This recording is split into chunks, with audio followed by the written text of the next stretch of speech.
to lead someone on or to toy with someone. Hold on to something, and I mean hold on like grab on.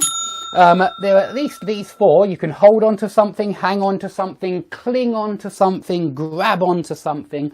These last two in particular sound very strong to me, like cling on, grab on. So I remember when I was a kid, whenever we went for a drive, my mum would cling onto the seat in front of her, and it was because she was terrified of being in the car. So she would cling onto the seat, she would grab onto the seat. Latch onto something is similar to these three. It does mean to firmly attach yourself to something, but I think it's less likely to involve your hands. It's very often used metaphorically. When somebody is hanging around with a group of people, he latches onto them, and especially if they don't want him around, if they want to go and do their own thing, they don't want him hanging around, that person is latching onto them to try to stay with them, to try to stay firmly attached to them, but they probably want to get rid of him. So that's one way that that one's used. But you might say the parasite latches onto, or the antibodies latch onto the bacteria or the parasite, and then you notice there's no hands there, but they firmly attach themselves. So latch onto it, it does mean to firmly attach yourself to something. Clutch at and grab at is desperation. It's when you're grabbing or clutching and you're desperate to hold on to something. So maybe you're falling from a great height and you clutch and grab at branches. Maybe you've fallen out of a tree and you're clutching and grabbing at the branches. But there is also a very famous idiom to clutch at straws. And if you're clutching at straws, you are ready to try anything to save yourself from a desperate situation. Yeah, you're in a terrible situation and you're ready to try anything as a solution. And then you're clutching at straws, you're trying anything. Okay? If you inform on someone, you take that person to the police station and tell the police that they are guilty, or you just go to the police station and tell them that you know who committed the crime and it's that person. And that would mean you're ratting on that person, snitching on that person, informing on that person, grassing on that person, and also we can say you're grassing that person up. You can also say you're turning that person in. You can also say you're turning that person over to the police, turning them over to the authorities.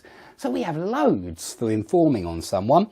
And if you are a kid at school and you go to the teacher and tell the teacher that somebody is doing something wrong, you tell on your fellow pupil, you tell on your classmate. So this one is for schools when you inform the teacher about some kind of bad behaviour.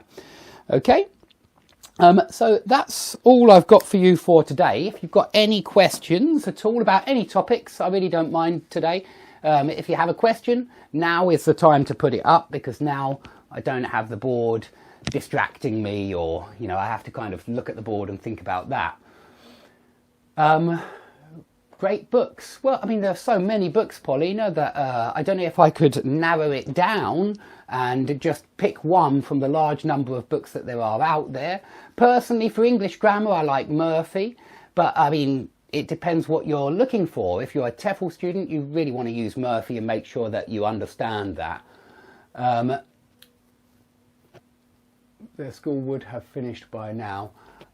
I need that again, Jackie. I need that to come up again, because I didn't really understand the question there with would have. Generally speaking, would have is for third conditional.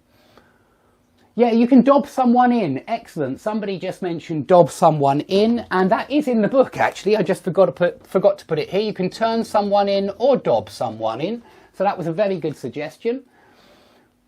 The Polish website, it wasn't Polish. It's a website called Random English Blogspot. Write it into Google, Random English Blogspot, and you will find that website. It's by a guy called Warsaw Will, and I imagine that he was a TEFL teacher in Poland, and that's where he picked up that nickname. But it's an ordinary website, an English website, if you like. It's by an English guy. I think he's Scottish, actually, so I don't know if he's English, but he's great. Fantastic website, Random Idea English Blogspot. Write it into Google, you'll find it straight away. But a very good website. Give me an example of a past deduction. Usually it's must have, might have, can't have. I can't think of a time when you'd use would have, but you can in third conditional. I have stumbled upon, come across, used for people. Yeah, you might occasionally see it for people. I came across my headmaster, but I would never say that. It seems to me that you're better to use the distinction that I've just given you, which is come across something, but bump into or run into someone. I would never say I came across my headmaster, but maybe. I don't want to say you'll never see it. Maybe in some books you'll see it like that. But generally speaking, come across something is more common.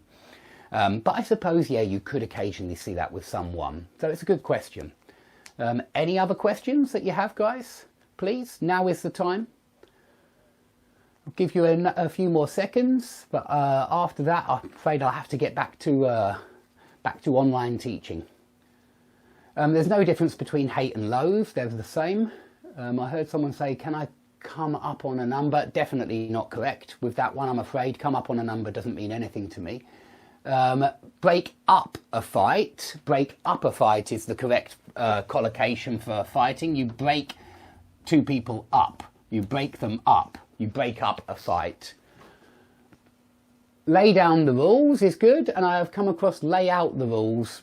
I don't usually say lay out the rules, I see lay down the rules. What is the difference between, he claims that he's from the UK? Well, he claims that he's from the UK, he might not be, he might be fibbing, he might be lying, but he is from the UK, just says that he is an Englishman, he's from the UK. So a claim may be true, it may be untrue. Any more questions, guys?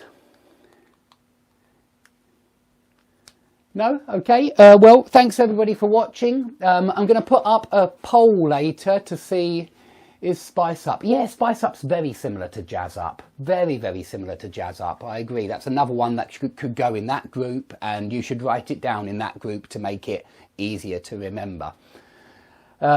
Okay, well, if there aren't any other questions, I'm going to put up a poll later today to find out what time people prefer to see these live lessons, because I can get it sorted so that it comes up the same time every week, so that it's a good time for everybody to come and we get as many people as possible to the live class. So I'll put up a poll about that later today, and if you're interested in getting the time which is convenient for you, make sure you vote on that poll. Okay? Just vote on that poll, and then maybe, you know, the more votes there are for your time, the more likely I am to do it at that time. But I'll try to choose a time which is more convenient for the most people. Okay? Okay, thanks everybody for watching then. I hope to see you all soon.